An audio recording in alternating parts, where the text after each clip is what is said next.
Donald Trump is going to invoke the Insurrection Act of 1807 in order to overpower the Posse Comitatus Act, which prevents military members from practicing law enforcement. His plan is to claim that these rogue judges who are ruling what he does is unconstitutional, because guess what? It is. He's going to claim that they are part of an organized terrorist group that is trying to do a legal insurrection. Then he's going to invoke the Insurrection Act of 1807 in order to deploy military members across the entire nation. Nationwide martial law. He's going to federalize all of the National Guard units. Come back here when I'm right, because I literally always fucking am. Obamacare is not a good thing. It's been bad. We could come up with a new system that would be much better. We're going to have a health care plan that's going to be second to none. It's going to be great. We are coming out with that plan in 2 weeks. We are coming out with so many health care plans. The plan is coming out over the next 4 weeks. We're going to produce phenomenal health care. We'll be announcing that in about 2 months. We're signing a health care plan within 2 weeks. We're going to be doing a very inclusive health care plan. I'll be signing it sometime very soon. It is developed. It is fully developed. It's going to be announced very soon. So just a yes or no, you still do not have a plan? I have concepts of a plan. Donald Trump is pushing America towards a martial law type state where he is using the military as his personal police force illegally. This should concern the hell out of you. Here's everything that you need to know. As of filming this video, Donald Trump has deployed American troops against American citizens in Memphis, Washington, D.C., Chicago, and Portland. The White House is also considering sending a highly specialized Army infantry unit that fought in both Iraq and Afghanistan into Portland to quell protesters. Last week, when Donald Trump gave a speech to his top generals at the Pentagon, he told them, and I quote, "The real enemy is the enemy from within," and that in deploying the military in these cities that we've already gone over and likely more to come, he is fighting a quote-unquote war, a war from within. He has also now directed the military to arrest protesters that they find burning the American flag. This is illegal, not only because federal law prevents the military from engaging in law enforcement duties such as making arrests, but also because burning the American flag is constitutionally protected under the First Amendment per a SCOTUS ruling from the 1980s. What Trump is doing is not about your safety, nor the safety of this country, it's about power. The commander-in-chief is using the U.S. military as a political weapon against American citizens, and in the process, he is breaking the law and violating his oath to uphold the Constitution. Hey guys, how you all doing? Welcome back again to my channel. Thank you so much for clicking toward this video. So guys, in this episode we are going to be checking out this video compilation which I was able to gather from my FYP. So if you wish to watch them and share your thoughts on the video, let me know what you think about them in the comment section, and I will come back to talk more about it. We have some major news right now. Right-wingers within MAGA are demanding that Donald Trump ignore court orders blocking the deployment of the National Guard. From Laura Loomer to folks at the Daily Wire, they're all urging Donald Trump to launch what would be a constitutional crisis. What they're saying is he should completely defy and ignore the court orders by a Trump-appointed judge, Karen Immergut in Oregon, and other judges across the country who block Donald Trump's attempt to deploy the United States military on American citizens on American soil. If Donald Trump were to do that, that would be a constitutional crisis in ways we really have not seen before, where he would try to consolidate the power of the presidency and completely disregard the judicial branch. He hasn't done that regarding this yet. We'll see what happens next, but MAGA is urging him to take this extraordinary step. Follow along for more, and as always, subscribe to my Substack at the link in my bio to support my work. Stay tuned for more to come soon. I tried to warn people about Osama bin Laden. I saw his name, it said Osama bin Laden. I say, something about that name don't sit right with me. It was a feeling in the pit of my stomach. I just couldn't understand it. I wrote it in my book. You know, the book name was, shit on man. I don't know what the name was, but I even told Pete, I said, Pete, where you at? Remember you was going into your second year of college and I told you about Osama bin Laden? Pete started a group chat on MySpace and he sent the messages out to everybody. I was like, bro, why would you do that? If they would have believed what I said, all them people would have died, but I guess they don't care. President Bush, President Obama, and me, we all had the same doctor.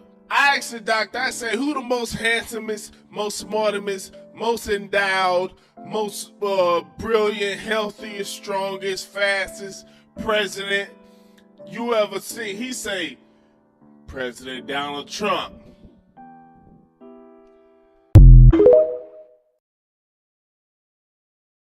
The Trump administration just posted a literal hype video for ICE on social media. And keep in mind, everything you're about to see is happening in the suburbs of Chicago, not some war zone somewhere in the world. Take a look.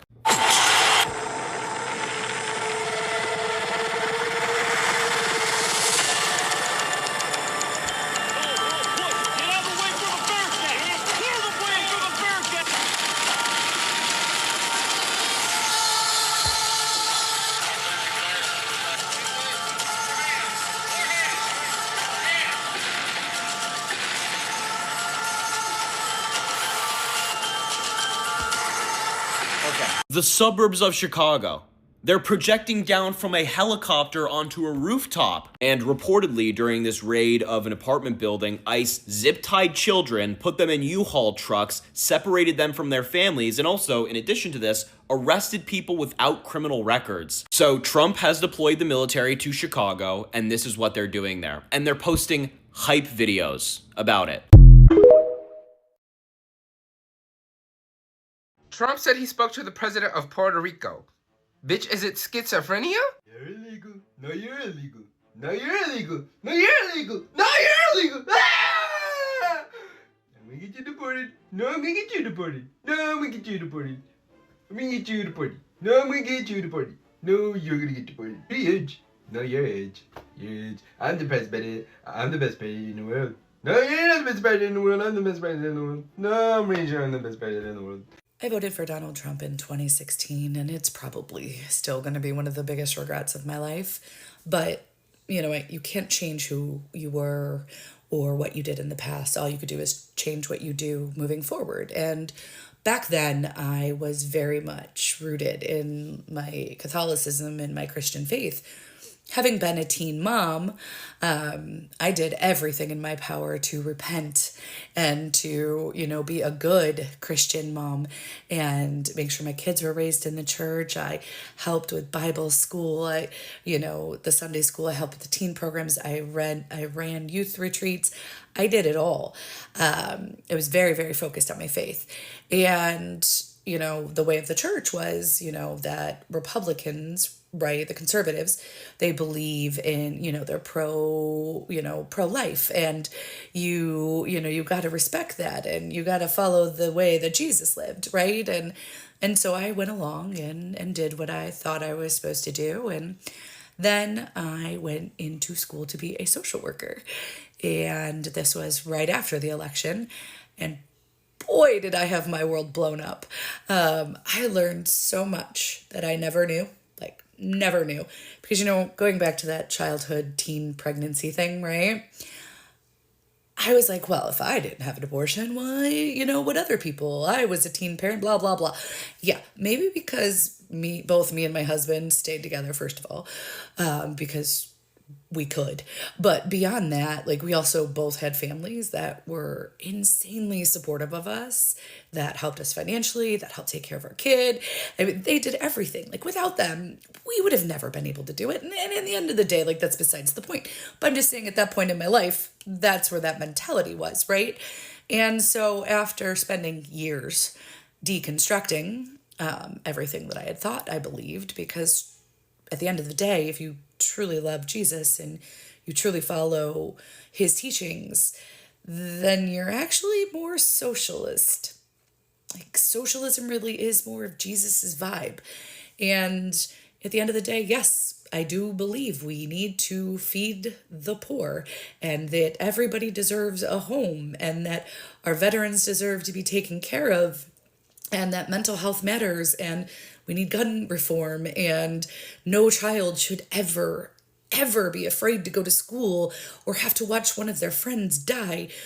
Nobody, legal or illegal, here deserves to be ripped out of their car, out of their home, taken from a courthouse, from their job, and being treated like animals. It is ridiculous. And if you, as a Christian, could sit back and say, oh, but Jesus. No, Jesus would be flipping tables.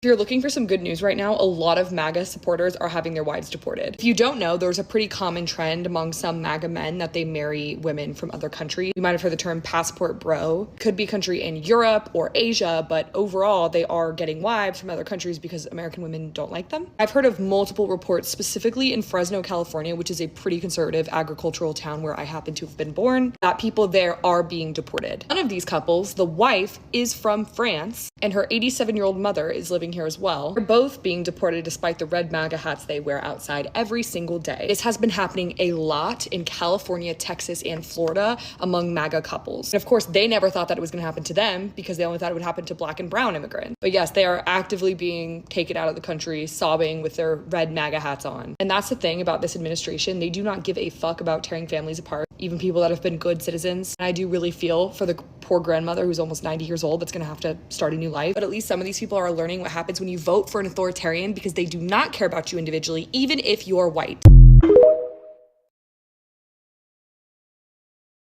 Guys, welcome back again and thank you so much for watching. So should I say that I'm a kind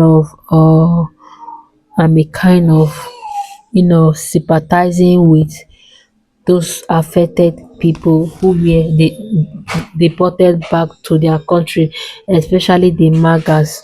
Should I say I'm feeling for them? No, I don't really think if I'm sad for these people because this is what they vote, this is what they choose, this is the path that they choose, and look at how the eyes are that they portray them. The eyes do not even care whether these people are fit to stay in their country or not.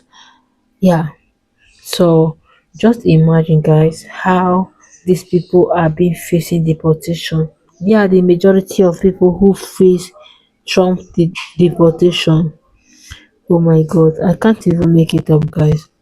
Just imagine if someone could tell them that in 2025 there was going to be a massive deportation among them.